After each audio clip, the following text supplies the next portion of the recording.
ओम नमो भगवते वासुदेवाय नमः। स्वागत है आप सभी का मेरे यूट्यूब चैनल पर। मैं हरिओम शर्मा कार्तिक मास के 22वें और 23वें अध्याय की कथा सुना रहा हूँ। राजा प्रतु ने कहा कि हे नारद जी, आप कृपा करके मुझे ये बताइए, वृंदा को मोहित करके विष्णु जी ने क्या किया और फिर वह कहाँ गए। जब देवता स्तुति करके मौन हो गए तो भगवान शंकर ने प्रसन्न होकर देवताओं से कहा कि हे ब्रह्मा आदि देवताओं, जालंधर तो मेरा ही अंश था, मैंने उसे तुम्हारे लिए नहीं मारा, यह मेरी संसारिक लीला थी। फिर भी आप लोग सत्य कहिए कि इससे आप सुखी तो हुए। तब ब्रह्मादि देवताओं के नेत्र हर्ष से खुल गए। उन्होंने शिवजी को प्रणाम करके विष्णु जी का सब वृतांत कह सुनाया, जो उन्होंने बड़े प्रयत्न से वृंदा को मोहित किया था तथा वह अग्नि में प्रवेश करके परम गति को प्राप्त हुई। देवताओं ने यह भी कहा कि तभी से वृंदा की सुंदरता पर मोहित हुए विष्णु जी उनकी चिता की राख लपेटे इधर उधर घूम रहे हैं। अतः आप उन्हें समझाइए, क्योंकि यह प्राकृतिक चराचर आपके अधीन है। देवताओं से यह सब सुनकर शंकर जी ने उन्हें अपनी दुस्तर माया समझाई और कहा, यह सारा जगत उसी के अधीन है। उसी से मोहित विष्णु भी काम के वश हो गए हैं।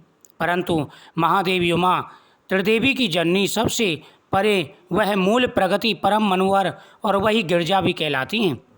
विष्णु जी का मोह दूर करने के लिए आप सब उनकी शरण में जाइए। यदि वह प्रसन्न हो जाएंगी तो आपका सब कार्य हो जाएगा। भगवान शंकर जी की आज्ञा से सब देवता मूल प्रगति को प्रसन्न करने के लिए उनके पास पहुंचकर उनकी स्तुति करने लगे। सभी देवताओं ने हाथ जोड़कर के कहा कि हे मातेश्वरी, आप हमारी सहायता करें। आप ही संसार की पालन करता हैं, आपके इशारे से ही सृष्टि चलती है। कृपा करके हमें वरदान दीजिए, हमारी मनोकामना पूरी करें। हे देवताओं, मैं 3 प्रकार से तीनों गुणों से पृथक पृथक होकर स्थित होती हूँ। तभी माता ने कहा कि हे देवताओं, मैं तुम्हारी स्तुति से प्रसन्न हूँ। मैं 3 प्रकार से तीनों गुणों से पृथक पृथक स्थित हूँ।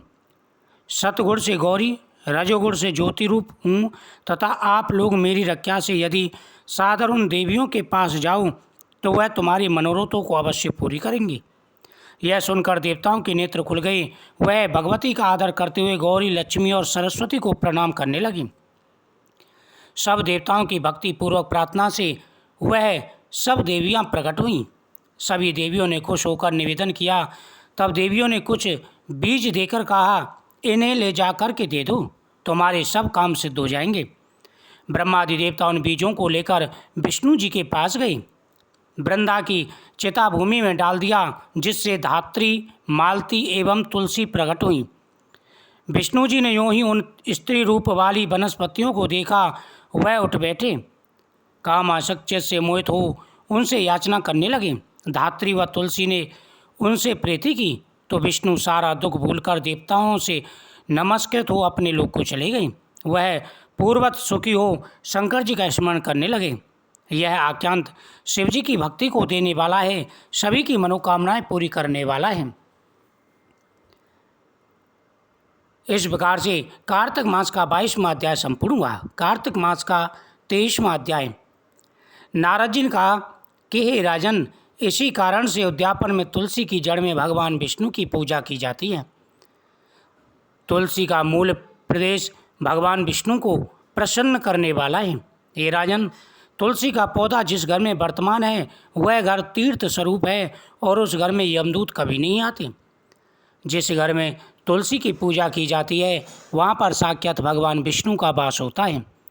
कार्तिक मास के महीने में जो व्यक्ति तुलसी माता का दर्शन भी करते हैं, तुलसी माता के सामने दीपक जला देते हैं, वह पवित्र हो जाते हैं। जीवन में उनको कुछ भी अध्यय नहीं होता, जो कुछ वो चाहते हैं सब कुछ उन्हें प्राप्त होता है। तुलसी माता की पूजा करने से देवता, पितर सभी प्रसन्न हो जाते हैं। जिस घर के आंगन में तुलसी का पौधा हो वहाँ पर कभी भी यमदूत नहीं आते। यह पौधा सब पापों का नाश करने वाला है तथा अभिष्ट फल को देने वाला है। जो मनुष्य तुलसी को पौधा लगाता है वह यमराज को नहीं देखता। भगवान नंदी का दर्शन गंगा स्नान व तुलसी के पौधे का लगाना, यह तीनों एक पुण्यप्रद हैं। जो व्यक्ति तुलसी को छूने से कामिक, वाचिक, मानसिक आदि संपूर्ण पापों से मुक्त हो जाता है, उसके संपूर्ण पाप नष्ट हो जाते हैं। मानसिक आदि संपूर्ण पाप तुरंत नष्ट हो जाते हैं। जो प्राणी तुलसी के दल से भगवान का पूजन करते हैं वह पुनः गर्भ में नहीं जाते, निसंदेह जीवन मुक्त हो जाते हैं। तुलसी के दल में पुष्कर आदि समर्थ तीर्थ, गंगा आदि नदियाँ और विष्णु, प्रगति व सब देवता निवास करते हैं। तुलसी के पौधे के पास जो वह सीधा बैकुंठ को जाता है। जो व्यक्ति तुलसी के पास अपने प्राण त्यागता है उस व्यक्ति के बराबर कोई भी भाग्यशाली नहीं है। वह व्यक्ति सीधा गोलोक धाम को जाता है। हे राजन, वह चाहे कितना भी बड़ा पापी क्यों ना हो, उसे यमराज नहीं देख सकते। जो लोग तुलसी के काष्ठ का चंदन लगाते हैं वह सहज में मोक्ष को प्राप्त कर लेते हैं। उनके द्वारा किए गए पाप उनके शरीर को स्पर्श नहीं कर पाते। हे राजन, जहाँ तुलसी के वन की छाया हो वहाँ पर पितरों का श्राद्ध करना चाहिए। वहाँ पर पितरों के निमित्त दिया हुआ दान हमेशा के लिए अक्षय हो जाता है। आंवले के वृक्ष की छाया में जो प्राणी पिंड दान करते हैं उनके पितृ यदि नरक की यातना भोग रहे हों तो तुरंत मुक्ति मिल जाती है। सिर, हाथ, मुंह और देह में जो आंवले को धारण करते हैं उनको विष्णु रूप समझना चाहिए। आंवले के फल और तुलसी के दलों को पानी में मिलाकर जो प्राणी स्नान करते हैं उन्हें गंगा स्नान का फल प्राप्त होता है। जो मनुष्य आंवले के पत्ते और फूलों से देवताओं का पूजन करते हैं उन्हें स्वर्ण मणि और मोतियों द्वारा पूजन का फल प्राप्त होता है। कार्तिक मास में सब ऋषि, तीर्थ, देवता और यज्ञ सब सूर्य तुला राशि में होता है आंवले के वृक्ष में वास करते हैं।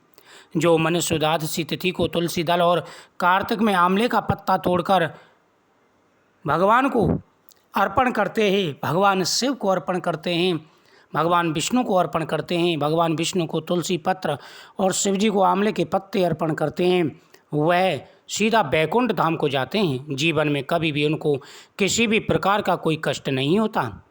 तुलसी की जितनी महिमा कार्तिक मास में गाई जाए उतनी ही कम है। कार्तिक मास में तो तुलसी माता की महिमा बहुत ही विशाल है। भगवान शीघ्र प्रसन्न करने ही तो तुलसी की पूजा करनी चाहिए। जो मनुष्य उदासी तिथि को तुलसी अर्पण करता है वह बैकुंठ को जाता है।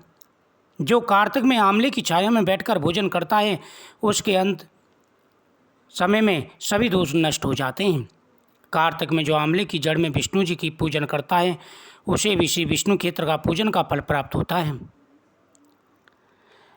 आंवले तथा तुलसी की महत्वता का वर्णन करने में ब्रह्मा भी समर्थ नहीं है, इसलिए धात्री और तुलसी जी की जन्म कथा सुनने से मनुष्य अपने वंश सहित मुक्ति को पा जाता है। इति श्री कार्तिक मास का 23वां अध्याय संपूर्णम। इस कथा को प्रतिदिन श्रवण करने से हर प्रकार की मनोकामना पूरी हो जाती है और साथ ही पूरे महीने का फल प्राप्त हो जाता है। वीडियो को शेयर करें, चैनल को सब्सक्राइब करें, कमेंट में ओम नमो भगवते वासुदेवाय नमः, जय तुलसी माता की, ओम नमः शिवाय जरूर लिखें। भगवान आपकी प्रत्येक मनोकामना अवश्य ही पूरी करेंगे। कार्तिक मास में यह कथा पुण्य प्रदान करने वाली और धन प्राप्ति कराने वाली है।